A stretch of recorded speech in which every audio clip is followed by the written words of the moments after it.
Assalamualaikum warahmatullahi wabarakatuh. Alhamdulillah kita bisa bersua kembali meskipun melalui dunia maya.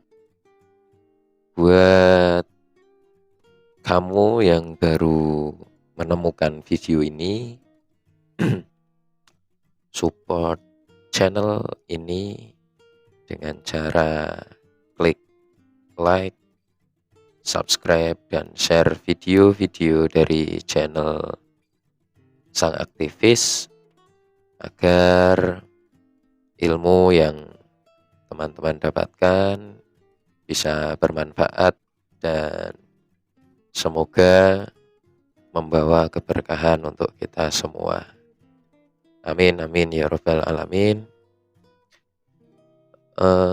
Ini adalah pertemuan pertama kita.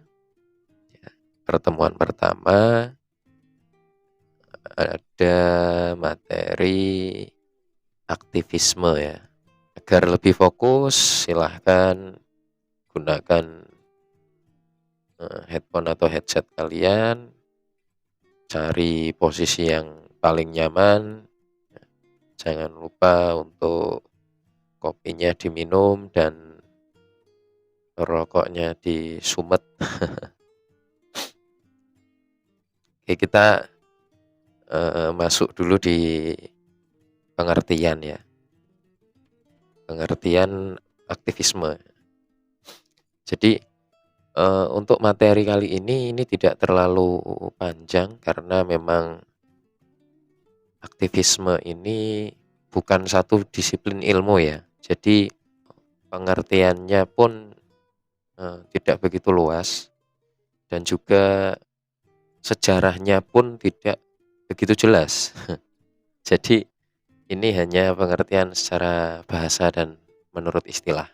Kalau ada kata-kata yang di belakangnya itu diikutkan kata isme, ini berarti kata tersebut adalah suatu paham. Dapat kita simpulkan ketika aktivisme itu adalah paham yang memandang bahwa suatu perubahan yang positif perlu dan harus terrealisasikan. Lalu bagaimana cara kita untuk menjadi seorang aktivis ya? Apa saja yang perlu kita siapkan untuk menjadi seorang aktivis? Secara umum ada 4 hal yang perlu kita persiapkan untuk menjadi seorang aktivis. Yang pertama, kita harus bisa mengidentifikasikan diri kita sendiri secara detail. Tidak hanya awang-awang, kalau orang Jawa bilang awang-awang atau hanya dibayangkan saja, tidak. Tapi kita harus mengidentifikasikan diri kita secara detail. Dari mulai apa yang kita sukai, apa yang tidak kita sukai, dan apa yang kita kuasai. Pokoknya semua, kamu harus mengenal dirimu sendiri. Kita harus mengenal diri kita sendiri, bisa menggunakan ilmu analisis diri atau yang lain sebagainya. Nah, setelah kita menemukan kira-kira saya ini minatnya di mana, atau kita minatnya di mana untuk mengembangkan minat dan bakat saya. Setelah masuk di situ, kita sudah menemukan itu, kita analisa lagi. Kira-kira apa yang kurang baik dan bagusnya seperti apa? Idealnya bagaimana? Kita harus menemukan itu. Nah, setelah kita menemukan itu, barulah masuk ke tahap kedua, yaitu menentukan target yang realistis. Jangan yang tidak realistis. Targetannya yang realistis yang bisa kita capai. Itu apa? Misalkan saya ini suka dengan lingkungan yang bersih, ya kan? Misalkan seperti itu. Nah, ternyata di lingkungan saya ini kok banyak orang yang buang sampah sembarangan, diselokan, dan lain sebagainya. Nah, berarti eh, ketika saya punya target dan lingkungan saya ini harus bersih, saya harus memberikan edukasi kepada masyarakat yang pertama. Yang kedua, menyediakan tempat untuk membuang sampah. Yang ketiga, saya harus menyediakan sarana dan prasarana untuk mengelola sampah tersebut agar tidak mencemari lingkungan. Tapi harus realistis. Bisa atau enggak itu dicapai? Bisa.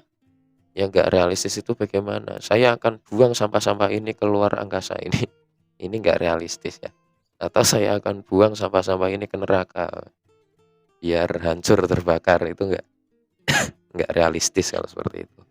Lalu langkah berikutnya kita harus bergabung atau membuat sendiri, mendirikan suatu kelompok. Agar apa? Agar goal yang ingin kita tuju itu didukung dan saling menguatkan. Bergabung dengan kelompok lain atau mendirikan sendiri kalau belum ada, itu perlu, karena dukungan dan kerjasama ini sangat penting untuk membuat suatu perubahan. Langkah yang terakhir adalah menghibahkan diri kita. Menghibahkan itu berarti semuanya, dari mulai waktu, harta, benda, semuanya kita hibahkan. Nah, disitulah nanti hasil dari apa yang kita upayakan tergantung dari seberapa besar kita menghibahkan diri kita untuk goal yang ingin kita tuju. Lalu kita harus menguasai betul, cari referensi yang banyak tentang goal yang ingin kita tuju. Karena mungkin di luar sana sudah ada yang menjalankan kegiatan-kegiatan yang seperti kita lakukan. Misal aktivis lingkungan, ya berarti kita harus sering baca artikel-artikel tentang lingkungan, terus gerakan-gerakan aktivis lingkungan, baik tingkat nasional maupun internasional. Misal buat aktivis-aktivis mahasiswa, ya berarti harus baca juga itu. Kira-kira pola goal yang ingin dituju mahasiswa secara keseluruhan itu bagaimana. Terus apa kekurangan mahasiswa-mahasiswa sekarang, apa kelebihan mahasiswa-mahasiswa dulu, itu harus update terus ya. Berita-beritanya juga harus update. Mungkin seperti itu dulu yang dapat kami sampaikan. Semoga bermanfaat. Jangan lupa buat teman-teman yang belum support channel ini, silahkan diklik tombol subscribe dan bagikan video ini kepada teman-teman yang lain. Apabila ada pertanyaan, silahkan tuliskan pertanyaan kalian di kolom komentar, atau ingin request materi silahkan, kalian juga bisa request materi di kolom komentar. Terima kasih, semoga bermanfaat. Assalamualaikum warahmatullahi wabarakatuh.